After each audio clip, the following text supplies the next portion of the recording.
পহেলা বৈশাখকে সামনে রেখে ঢাকা বিশ্ববিদ্যালয়ে শুরু হয়েছে ঐতিহ্যবাহী শোভাযাত্রার প্রস্তুতি।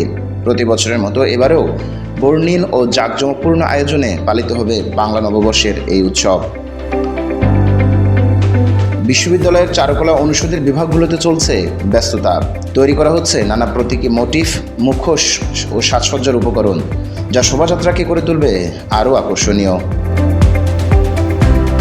চারুকলার একজন শিক্ষক জহিরুল ইসলাম টিটু জানান, এবারের সার্বিক প্রস্তুতি ভালোভাবেই এগোচ্ছে। তিনি আশা প্রকাশ করেন সবকিছু পরিকল্পনা অনুযায়ী সম্পন্ন হবে। গত বছর কিছুটা নিরাপত্তার সংখ্যা থাকলেও এবারে তেমন কোনো আশঙ্কা দেখছেন না বললেও উল্লেখ করেন তিনি। শোভাযাত্রার নাম আনন্দ নাম মঙ্গল, এই বিতর্কে না গিয়ে আয়োজন সফল করাই তাদের মূল লক্ষ্য বলে জানান তিনি।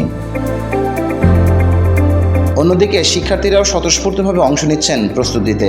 এক শিক্ষার্থী বলেন, শোভাযাত্রার প্রস্তুতিতে অংশ নিতে পেরে তিনি আনন্দিত এবং এটি তাদের জন্য গর্বের বিষয়।